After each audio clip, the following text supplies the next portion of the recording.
Yo les amis, bienvenue dans cette nouvelle vidéo. Aujourd'hui on va parler des Lakers. Bien sûr, encore une fois, notre chaîne est exclusivement dédiée, même comme on peut faire quelques excursions ailleurs pour aborder d'autres thèmes qui sont plus pertinents sur le moment.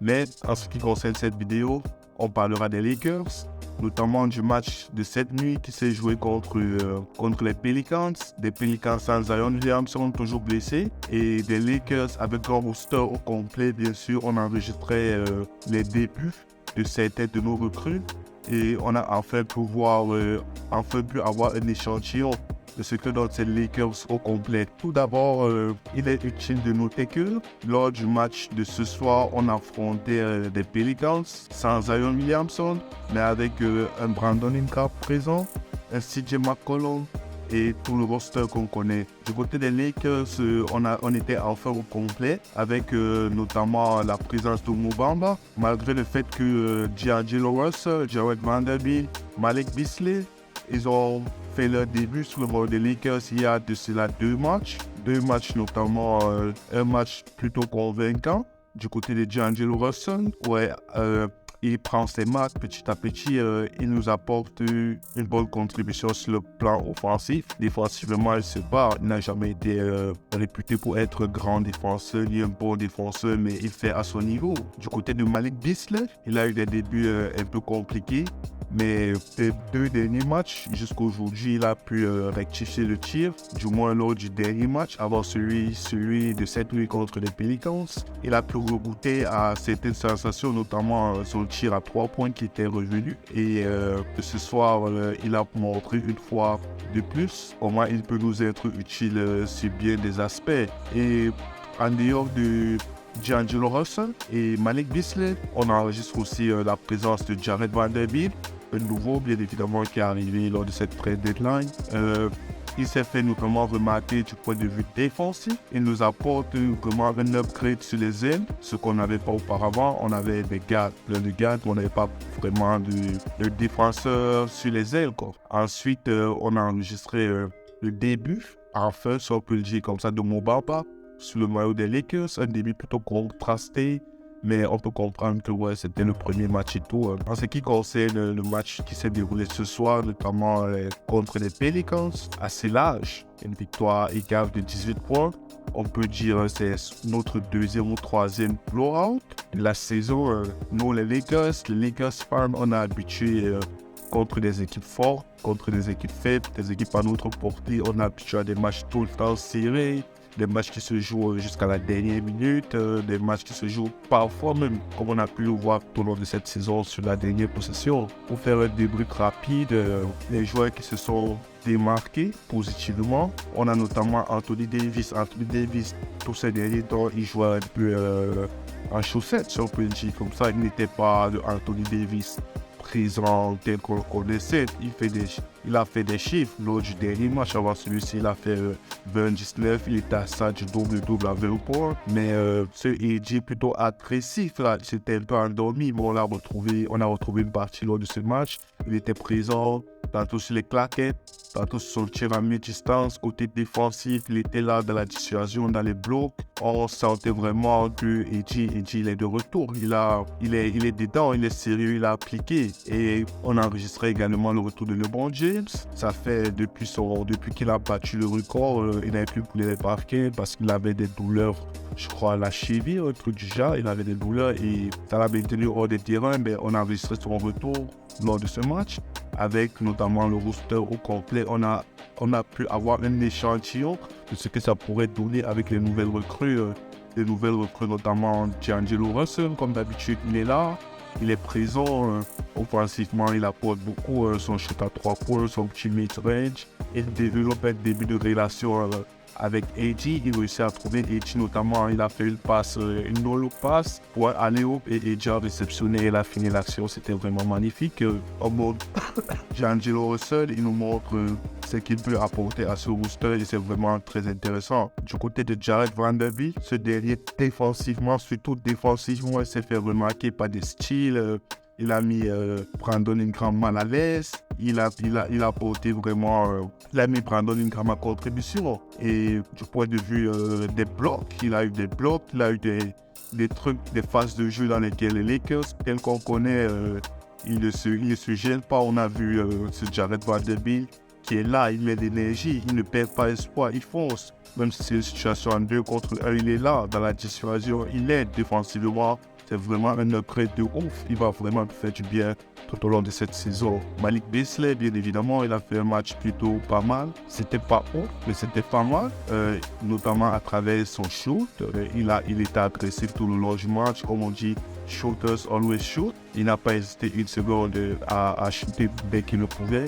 Parfois avec plus ou moins de réussite, mais bon, on apprécie le fait qu'il tente encore et encore. On a vraiment besoin de ça. Et Mo Bamba, pour évoquer le cas de Mo Bamba, c'est un cas un peu en demi-tête. Du genre, lors de ses 3 premières minutes, je crois, il est sorti 3 premières minutes, 3 fautes directement. Il n'était pas, je me dis, peut-être la pression de bien faire, de bien débuter sur le maillot des Lakers avec LeBron et tout ça autour de toi. Et vu d'où il sort d'une franchise qui joue rien à des Lakers qui ont des espérances de titre. Donc on peut dire que la pression pour eux au début, ça se faisait ressentir. Mais au fur et à mesure qu'il avait des minutes, on a vu ce qu'il peut nous apporter, notamment du point de vue défensif. Dans la situation, les blocs, on a vu, il était volontaire dans les prises à 2.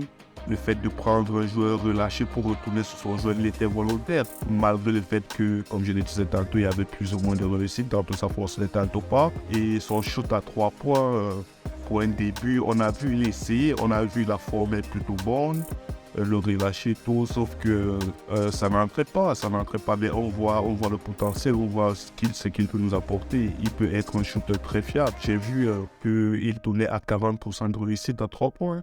Peut-être dans ce match, comme je disais tantôt, pour un début, avec la pression, tout c'était pas évident.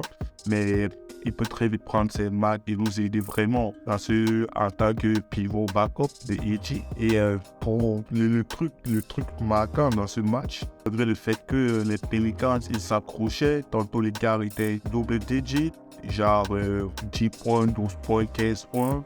Ils s'accrochaient, revenaient à 8, 3, un moment 4. Je crois un moment on était égalité ou un truc du genre, mais ils étaient vraiment très proches. Mais tout de suite, on se remettait dans le bain, on reprenait de l'avance et tout. Et pour finir, on a eu un bloc. On a fini sur 120 à 102. Le fait le plus marquant, c'est que LeBron n'a joué que 29 minutes. Ça fait longtemps qu'on n'avait plus vu LeBron en dessous des 35 minutes parce que lors de toute cette saison, on était habitué à un LeBron qui surcarbure. Il est toujours à 35 plus minutes.